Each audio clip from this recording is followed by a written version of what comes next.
এটার জন্য কি আপনাদের এখানে সরাসরি আবেদন করা না নাকি এই যে রেজিস্ট্রেশনের জন্য আবেদন করছিল জি এটার সাথে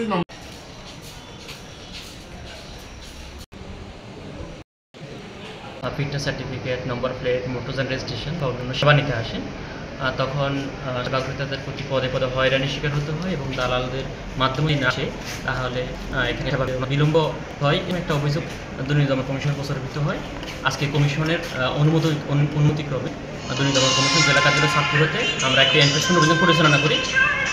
এনফোর্সমেন্ট অভিযান পরিচালনা করে কালে আমরা শুরুতে আমরা একটা লম্বা সময় ধরে ছদ্মবেশে আমরা রেকি করি, আমরা সেবা গ্রহীতাদের সাথে কথা বলার চেষ্টা করি। আজকে আমরা খুব বেশি আমরা কিন্তু সেবা গ্রহীতাদের কাছে উপস্থিতি তেমনটা দেখতে পাইনি। পরবর্তীতে আমরা সাম্প্রতিক সময়ে যারা গাড়ি রেজিস্ট্রেশন করেছেন বা ফিটনেস সার্টিফিকেট নিয়ে গেছেন এবং নম্বর প্লেট করে নিয়ে গেছেন, আমরা এরকম কিছু সেবা গ্রহীতাদের সাথে কথা বলি, মুঠোফোনে কথা বলি। এ সময় ওনারা আমাদেরকে ওনাদের যে অভিব্যক্তি সেটা প্রকাশ করেন। আমাদের এখানে সেবা গ্রহীতাদের সাথে যখন আমরা কথা বলি তখন ওনারা কয়েকজনই বলেছেন যে ওনাদেরকে বাড়তি টাকা দিতে হয়, এই কথাটা ওনারা বলেছেন। তার মানে হচ্ছে যে ওনাদেরকে অভিযোগের প্রাথমিক সত্যতা আছে, তবে সেক্ষেত্রে ওনারা বলেছেন যে ওনারা হয়তো শোরুমের মাধ্যমে বা দেখা যাচ্ছে যে নিজেদের ব্যস্ততার কারণে ওনারা অন্য একজন মাধ্যমে ওনাদেরকে বাড়তি টাকা দিতে হচ্ছে। তাহলে ওনাদেরকে আলটিমেটলি একজন সেবাগ্রহীতা কোনো না কোনোভাবে ক্ষতিগ্রস্ত হচ্ছে বলে আমাদের কাছে মনে হচ্ছে অভিযোগের প্রাথমিক সত্যতা আছে, কিন্তু এটার সাথে কারা কারা জড়িত এটা আমরা এখনও একেবারে সুনিশ্চিত হতে পারিনি। আমরা কিছু রেকর্ডপত্র পর্যালোচনা করেছি, আমরা আরও রেকর্ডপত্র সংগ্রহ করে আমরা কমিশন বরাবর প্রতিবেদন থাকি। পরবর্তীতে কমিশন যেভাবে আমাদেরকে সিদ্ধান্ত দিবে সেভাবে আমরা পরবর্তী পর্যায়ে আমাদের যে প্রশ্ন সেই প্রশ্নটা আমাদেরও ছিল। আমরা শুরুতে ওনাকে এই প্রশ্নটা করছি যে আপনাদেরকে নিয়ে সবসময় কেমন খালি থাকে কিনা।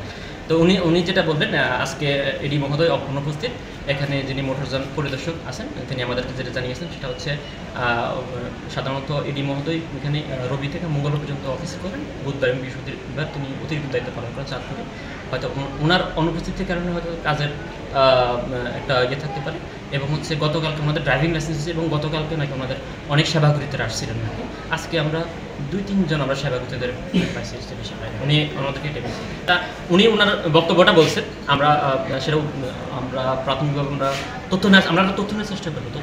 পর্যালোচনা করে যে গ্রাহকদের সাথে কথা বলছে, কেউ বলছে যে শোরুমকে দিছে, কেউ বলছে যে দালালকে দিছে। ওনারা যদি সুনির্দিষ্ট অভিযোগ লিখিত না হোক আমাদের কাছে যদি বলতো বা বলে এসে, আমরা দেখতে পারবো যে আসলে আমাদের নাম ভাঙিয়ে আসলে কারা টাকাটা নিচ্ছে, আলটিমেটলি বদনামটা আমাদের উপরে আসতেছে। এটাও আমাদের একটু দেখা দরকার যে আসলে আলটিমেটলি ওনারা তো অভিযোগটা বিআরটির বিরুদ্ধে পাইছে, অথচ যে অভিযোগগুলো পাইছে একটাও কিন্তু বলে নাই যে বিআরটির অফিসার নিছে বা বিআরটির কোনো কর্মকর্তা নিছে। বারবার ওনারা একই কথা বলতেছে। মানে আমার সামনে লাউড স্পিকার কথা হয়েছে, সেখানে দেখলাম যে ওনারা বলতেছে দুজন বলছে যে শোরুমকে দিছে, একজন বলছে যে কাকে দিছে উনি নাম ঠিক এই মুহূর্তে বলতে পারতেছে না।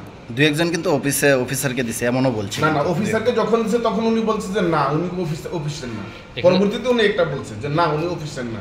তখন উনি জিজ্ঞেস করতেছে যে ওনার নাম কি, তাহলে বাইরের লোক উনি নামটা এই মুহূর্তে মনে পড়তেছে না বা ভুলে গেছে, এই কথাটা কিন্তু বলছে। প্রথমে বলছিল যে অফিসার নিছে, পরে কিন্তু বলছে যে না উনি অফিসের বাইরে, হ্যাঁ মানে অফিসের বাইরে, কিন্তু নামটা এই মুহূর্তে মনে পড়তেছে না। যেহেতু আজকে আমাদের নাকি হচ্ছে এডি মহোদয় যিনি আছেন উনি অতিরিক্ত দায়িত্বে চাঁদপুরে আছেন, হয়তো উনি না থাকলে হয়তো কার্যক্রম স্থবিরতা বা হয়তো দেখেছে